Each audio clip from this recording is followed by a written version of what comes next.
Train horn installation on the Titan. I've never had a vehicle harder to find a spot than on this baby right here. But I think I did find a spot for it towards the back. Underneath, I don't want it inside because it just gets too noisy for the compressor running. I did find a spot, and I'm going to keep my spare at the same time. It used to be on a Dodge Ram, had a lot of space. I had it underneath the driver's side door here, the compressor and the tank, and the horns at the back. Just made it a lot nicer for sound-wise to keep the compressor outside. I'll show you with the bracket I'm working on here to get this baby put back in. It's actually a pretty simple design. Took some brackets here, mounted everything on one piece. Compressor, tank, and all. And I'll show you where I'm going to be putting it on the Titan when I get under there to put this thing together. These brackets here will be going around the frame. I just got to go get a couple longer bolts still. But you have the idea. It's going to go around the top of the frame and down on these two brackets here. This is where it's going to hang. It's right next to the spare, but that'll be the truck frame inside that space. It'll bolt up around it. Nice and tight, strong. I'll give this a little galvanized painting after, just so it doesn't rust too bad. I use mostly stainless hardware. All the bolts and nuts and everything are stainless. Because I noticed when I took it off the Dodge, it was only on there for about not even a year, that it already started to rust pretty bad. So I used stainless hardware this time, as far as nuts and bolts go. I'm going to add a quick connect here, because this side's going to face towards the passenger side exit. So I'll put a quick connect here for air tools, whatever. The nice thing about the Titan is you can store, your accessories here in the back compartment. I can put a hose and run on the inside, plug it in if I need the air.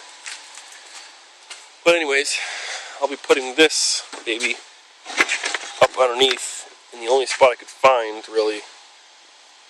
But when I get under there, I'll show you exactly where the spot's going to be.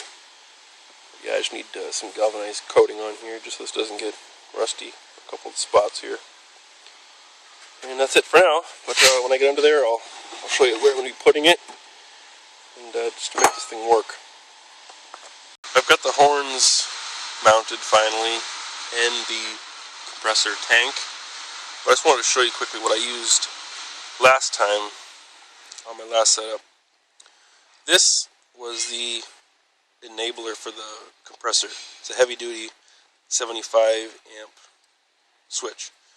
Pull to activate, push to shut it off when you're not running the vehicle, just to not drain the battery.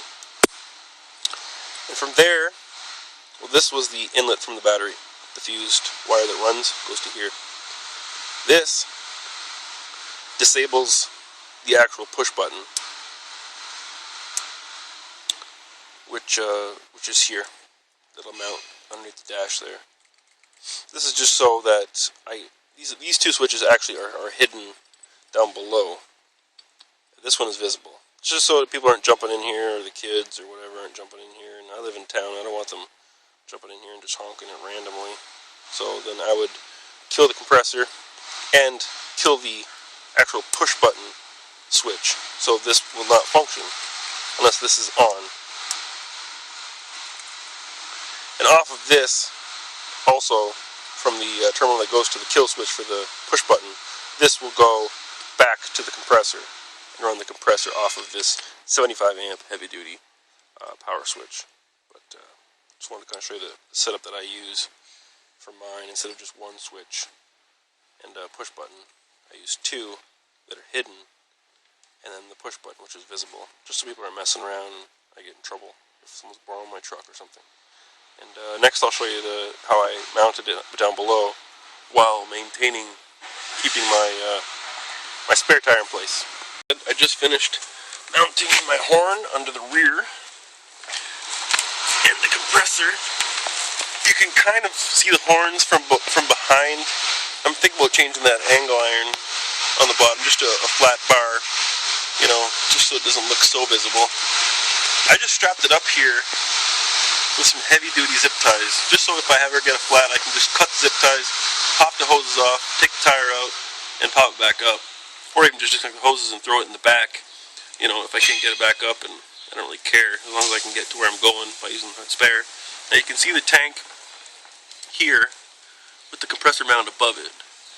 Now it's fairly close to the tailpipe, but not close enough to worry me. The compressor gets hot on its own anyways, and it's got its own cooling fans, so I'm not that worried about it. Anyways, this is where I found space to mount it. Now it's up here on the actual frame of the vehicle. It mounts right around it, bracket. And the tank and everything is all on that one unit. Now you can see how fairly close to the tailpipe it is. I'm thinking about maybe moving the tailpipe over a bit, just to give it a little more flex room. But like I said, there's a few inches at least between the tailpipe and the compressor. And I'm not that worried about heat. If it does give me a problem, then I'll end up either moving the compressor somewhere else or just moving the thing altogether. Now, once I get under here, here's the rear axle differential here. Here's where I put the switch. And from there, that's the main line coming back around to the tank here. Unfortunately, I couldn't use the outlet on this end of the tank because it's right above the axle, so I just plugged it and moved the actual compressor inlet to the side here. I'm not worried about the inlet so much as how fast the air can come out, so I use the big outlet for the air line over to the actuator switch. The compressor comes into the side now. I still have the drain on the bottom as well as the safety blow off here that I can, you know, pull and drain if I need to as well. And that's about it, really. And the hoses all individually come down to the horns here, which are mounted underneath my spare with these heavy-duty 150-pound zip ties here. That way, if I ever need the spare, like I said, just whack these off, cut them. Just quickly pop these hoses off, move the horns out of the way, pop the tire out, good to go. It's a simple way to do it, but hopefully functional. Just got to run some wiring up to the front, to the cab, to the battery, and then back again here, and we should be good to go. Anyways, this is what the only room I can find on the Titan anywhere to mount this thing. And it's right here by the leaf springs. There's clearance all around. So, like I said, yeah, the brackets just go around the frame up here and bolt back on. Just gotta give it some little galvanizing paint, keep the rust from forming. Otherwise, it should be good to go. Okay, one other thing before I get mounting these switches underneath the dash. The best place I could find to get these wiring through the firewall is right here where the hood release runs through. I stuck one piece in from the engine compartment, or I stuck it through actually into the compartment just so I could find out where it goes, and I saw it peek out, and so I ran it around, and boom, it popped out right here, this red wire. So I just strung it up for now, but I'm going to tie 3 wires onto it. 1 to go to the compressor, 1 to go to the back to the pressure switch, or the, the air valve, and 1 to come over here, which I'll snake through the front here nicely and over to the battery, which I've already got the fused piece ready. I'll just crimp it on here, run it down underneath it in the front here, make it look pretty, run it along down in here, hidden away, back up, down through that whole after I pull the wires through. But as far as these switches go, what I was thinking about doing is for the actual the activating one, I'll mount it. I'll put a hole right here, just so I know where it is, and I'll poke the actual activator button. I'll poke it through and mount it just shallow enough that I know where it is. And as far as the other two hidden ones that I'll put in, there's actually a bar right here, a steel bar. And I'll mount one just enough through here. That'll be the pull to activate the compressor and push to deactivate. Hidden enough from anybody's eyes that they don't know that that's there. Plus the actual one that activates the push button switch. I'll mount under here as well. And then you can flip that on to make the push button active. And you flip it off and it'll leave the push button deactivated without affecting the compressor, because the compressor will be on this one. Anyway, that's it for now. I'll shoot some more when I get these things hooked up. We're all installed, finished up last night, working great. Now I'm just going to show you what I did with the switches here. Okay, now that one there, the silver one, is the actual activator. You push that one, and it goes.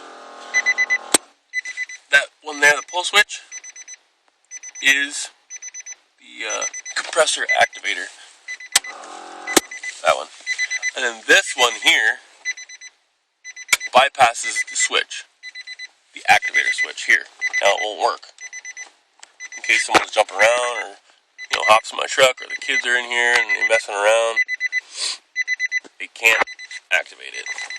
You can get out somewhere, kill the compressor, kill the activator switch, and nobody will do nothing. Even if they see this, nothing will happen. Now when you start it, pull this back out, compressor kicks on, you can turn this one back on, good to go. Even with the compressor off, I still have power to the horns.